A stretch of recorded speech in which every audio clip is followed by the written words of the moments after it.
Hello, I'm Nick, and this is Today in Philosophy of History for Friday, 10 January 2025. 2073 years ago, on 10 January 49 BC, Caesar crossed the Rubicon with the 13th Legion. This is one of the most notable dates in Western history, and it's symbolic on many levels. Those who dislike history because it was taught to them as a dreary recitation of names, dates, and places might remember this because we have the name of Caesar, the date of 10 January 49 BC, and the place, the Rubicon River. Caesar is supposed to have said, "The die is cast," when he made the crossing. Some sources say that Caesar said this in Greek, and one source said that the phrase came from a lost comedy by Menander. The Rubicon River was the legal boundary between Rome and the provinces, and it was illegal for Caesar to cross the river with his army. The Romans were well aware that it wasn't a good idea for a conquering general to enter the capital with his troops unless he had come for a triumphal procession explicitly granted by the Senate to celebrate a military success. Caesar did eventually get his triumph. In fact, he got four of them, but not until 46 BC after the Civil War. Earlier, before the Civil War, Caesar had been offered the choice between a triumph and a consulship, and he took the consulship. So the Romans took their triumphs seriously. As we can see, they were a political bargaining chip. Crossing the Rubicon ultimately initiated a civil war that eventually ended the Roman Republic and ushered in the Roman Empire. Though even when Octavian became the first emperor, Rome maintained the fictions of the Republic, which were politically powerful and which remained politically powerful for some time to come. So for the sake of optics, Octavian, later Augustus, called himself a first citizen, princeps, and not emperor. It wasn't until hundreds of years later that emperors openly called themselves emperors. And Octavian, as emperor, was, by the way, the same Caesar Augustus who decreed that all the world should be taxed. In the traditional approach to history that emphasized names, dates, and places, an event like Caesar crossing the Rubicon was one of those names, dates, and places that one was supposed to memorize, as it constitutes a paradigmatic example of an historical event, or, if you prefer, a historical fact. It's also representative of a moment in history when things might have gone differently, and this based on the decision of a single man. Thus, the event of Caesar leading his army across the Rubicon exemplifies the decisive and definitive role of individuals in history, and even the role of human free will in history. If Caesar had chosen not to lead his army across the Rubicon and had turned back, Roman history, and thus world history, could have been very different from what it has become. Appian of Alexandria, a Greek historian working in Rome during the 2nd century AD, wrote in his The Civil Wars that Caesar acknowledged the two possible courses of action open to him at that moment. Quote, "When this course brought him to the river Rubicon, which forms the boundary line of Italy, he stopped, and while gazing at the stream, revolved in his mind the evils that might result from his crossing it with arms. Recovering himself, he said to those who were present, 'My friends, stopping here will be the beginning of sorrows for me. Crossing over will be such for all mankind.' Thereupon he crossed with a rush like one inspired, uttering the common phrase, 'Let the die be cast,'" unquote.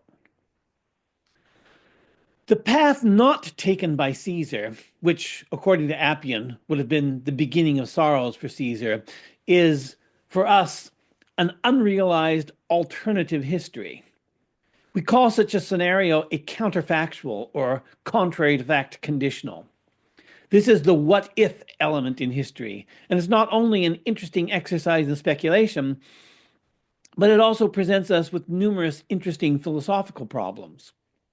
The episode of Caesar crossing the Rubicon exemplifies many ideas that have been central to Western civilization: individualism, free will, the efficacy of the individual, the contingency of history, the idea of unrealized possibilities and thus unrealized potential, and the idea of a decisive, defining moment in history which made the world as it is today, but which might have gone in a different direction.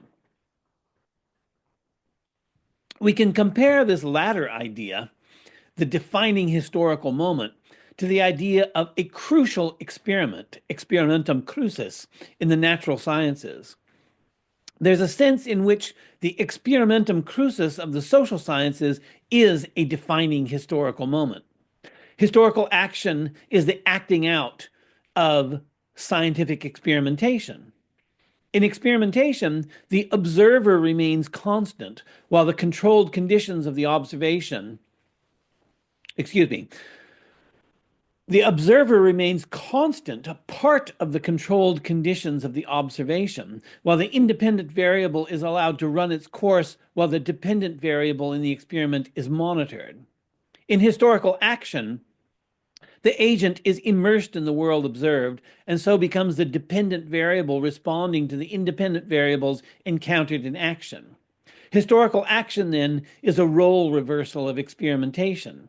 Action is how we discover our efficacy in the world, as experimentation is how the world's efficacy is discovered by us, to us.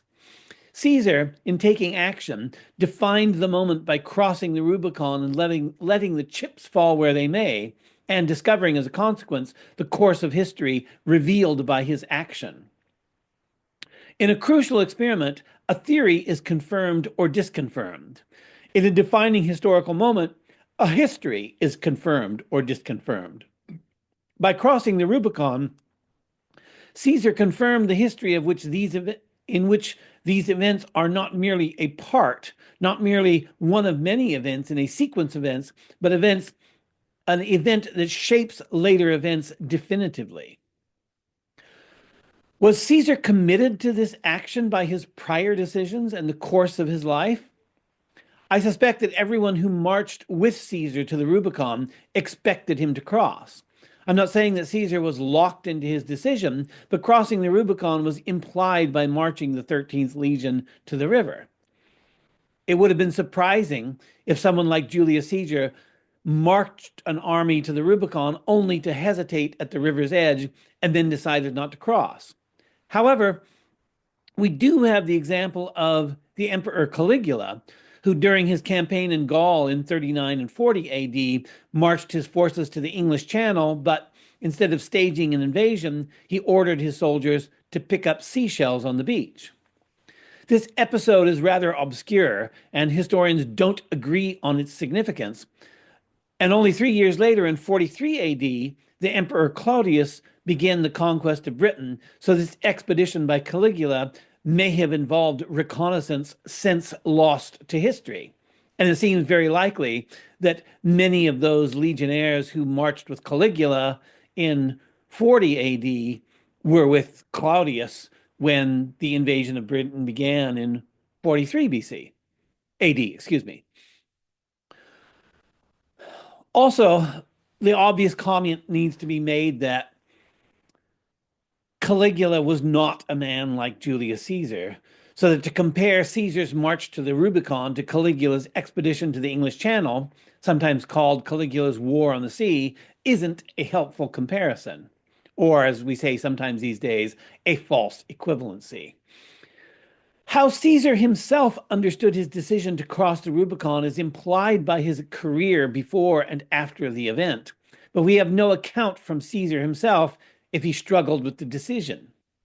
Caesar was murdered before he could write his memoirs, so a Caesarian account of the crossing of the Rubicon is for us as much of a counterfactual as a world in which Caesar didn't cross the Rubicon. Because they are lost to history, are Caesar's thought processes and making the decision to cross the Rubicon beyond our ability to reconstruct? I raise this question because of its relevance to Collingwood's philosophy of history.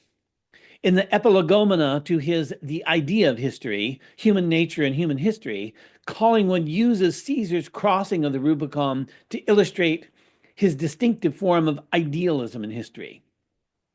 In my immediately previous episode on Jean Hippolyte, I mentioned that Collingwood made a distinction between the inside and outside of history, because Hippolyte also made a distinction between interiority and exteriority in history. But he said that for Hegel, nature is merely interior and has no expression of history.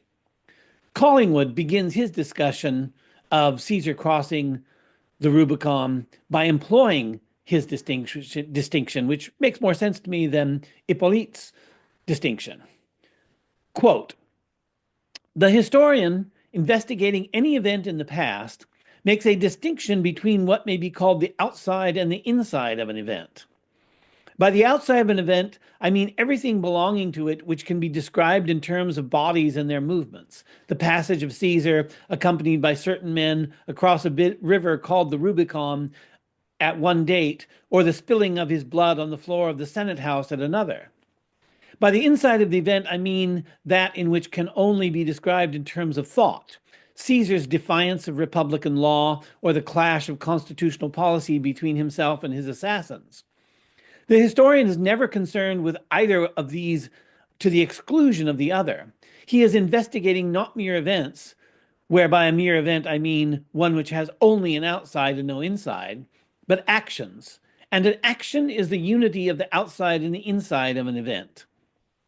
He is interested in the crossing of the Rubicon only in its relation to republican law, and in the spilling of Caesar's blood only in its relation to a constitutional conflict. His work may begin by discovering the outside of an event, but it can never end there. He must always remember that the event was an action, and that his main task is to think himself into this action to discern the thought of its agent. Unquote.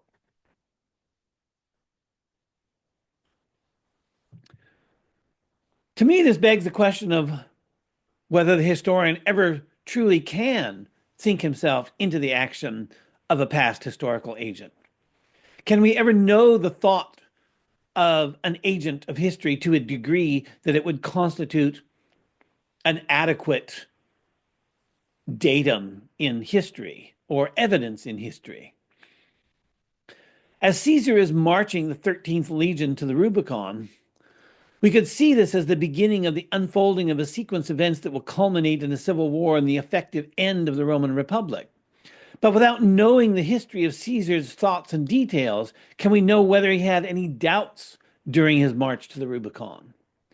Would it have been possible to Caesar to make a different decision on the banks of the Rubicon? Was Caesar having any doubts or second thoughts? To know this, we would have to know Caesar's thoughts in a degree of detail that is inaccessible to us. If Caesar had journaled like a Puritan, we could well entertain the possibility of reconstructing his thoughts on the march to the Rubicon, but that wasn't Caesar's style at all. Caesar's accounts of his own campaigns, famous as introductory Latin texts, are also famous for his laconic style. Veni, vidi, vici. I came, I saw, I conquered. This is dramatic stuff, even legendary, but it is not the level of detailed point of consciousness narration necessary to the reconstruction of the thoughts of Caesar as he rode with his troops to the banks of the Rubicon.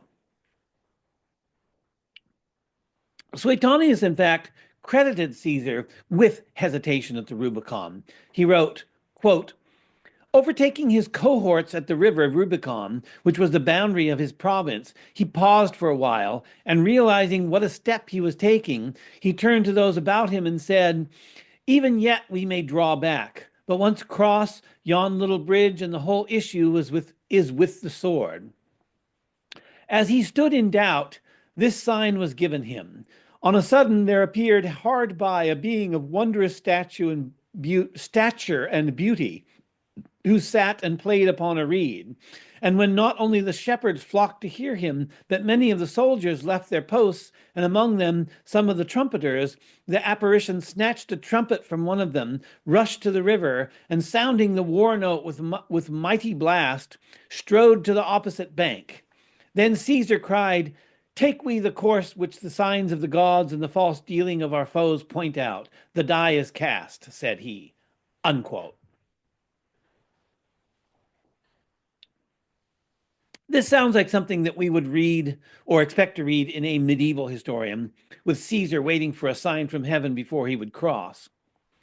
The Romans could be as superstitious as any other people, but the fact that this sign of the gods recorded by Suetonius isn't nearly as well known as the crossing of the Rubicon shows us how little is known of Caesar's thoughts on the occasion.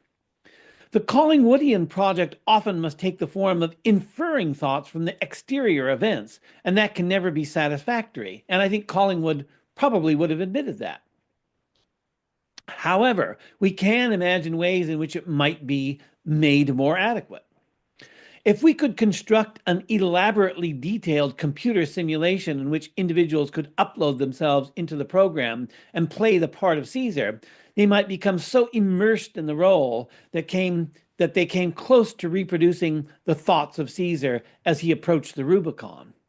This would especially be the case if all of Caesar's life up to that point could be simulated. An exhaustive simulation would capture everything known about the exteriority of the events, leaving the thought processes as the undetermined variable that the player would experience as they lived the life of Caesar vicariously within the program.